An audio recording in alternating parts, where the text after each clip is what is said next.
Hey everybody, my name is Olivier Fauchon. I'm system engineer and embedded developer. I'm also contributor to the TinyGo project. In this talk, I will try to explain you how to use TinyGo with generic node sensor edition to create a real-world Lorawan application. Go is a great language. It's easy to learn, easy to read, easy to write. Its syntax is similar to C language. Go has a very complete standard library. For example, you can manipulate strings, bytes, and decode data stream right out of the box. You can also run different parts of your code concurrently with Go routine. These are some kind of light threads. And make them communicate with channel. This is a very powerful feature and very easy to use. Go is a strongly typed language with a garbage collector, which also improves the safety of your code. But standard Go is too big. For example, a simple Hello World application will be compiled into a 1 MB file on Linux. The reason is that the standard compiler embeds a lot of things in the binaries, huge runtimes and static libraries. TinyGo project comes with the solution. It brings a new compiler and runtime. This way, it can generate lightweight and efficient binaries for your microcontrollers. 4 main architectures are already supported: ARM Cortex-M, RISC-V, AVR, Xtensor. This means you can already run TinyGo code on more than 70 boards. And at last, it's open source, licensed under BSD, and supported by Google. Now let's speak about hardware. Here is the generic node sensor edition from the Thing Industries. This is a very compact node and it's battery powered.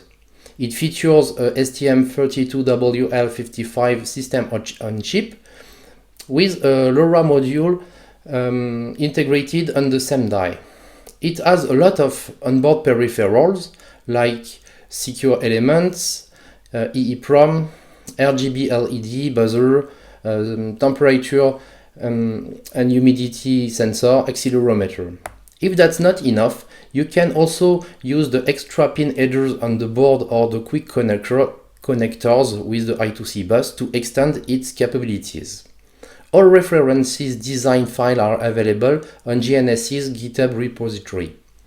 So it's the perfect device for both prototyping and for production. The good news is that TinyGo ports is well advanced. Right now, you can use almost all the features of the microcontroller and the board. Radio, timer, buses, GPIO, and some sensors are fully supported. More component support will be added soon. But this is not enough. Now we need a Lorawan stack to connect the networks. So at the beginning of the project, I could not find a suitable Lorawan stack for Go. So I decided to write my own Lorawan stack so it could be optimized for TinyGo. It's at early stage of development and only support one radio, the SX1262. But it works and can already join a network, a Lorawan network with over-the-air activation, and it can also send uplinks messaging. But unfortunately, there is not yet support for downlinks, confirmation, frequency hopping, and frequency plans. It's still work in progress. So, to summarize, we have in one hand a great generic sensor edition device with a lot of capabilities. In the other hand, we have the TinyGo framework with an experimental Lorawan stack. So let's see what we can do with all of that. To ensure GNSE and TinyGo would work properly in a real-world situation, I choose to create a Lorawan composter application. First, let me remind you how a composter works. First, you put your organic waste in a container. Then you add water so the microorganism can develop, digest the waste, and then produce a rich compost. During this process, extra water, heat, gas will be produced.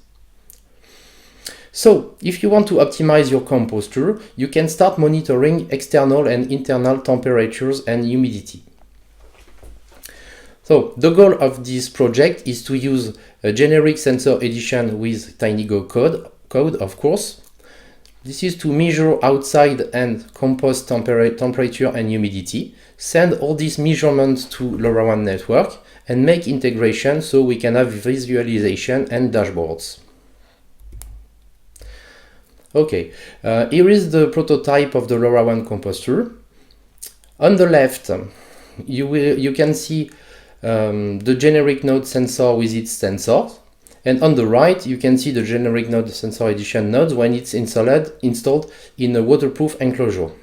During the development, I was using a local Dragonio LPS8 gateway, so I could connect this gateway either to a local chip-Stark server for debugging or to the Thing network. If you are interested, you can get the source code of the application on my GitHub.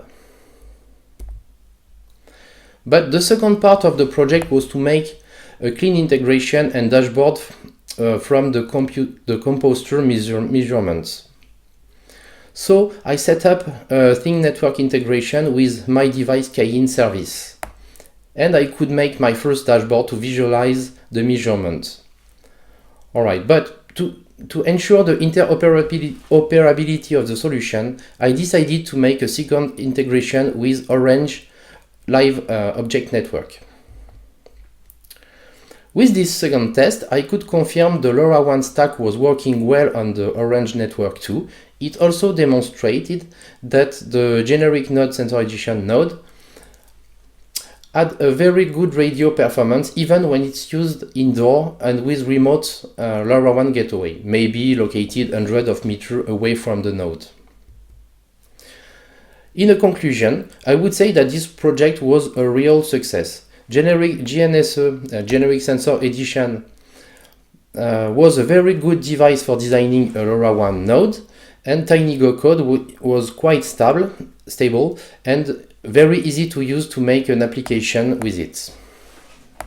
But there is still a lot of work before going to production.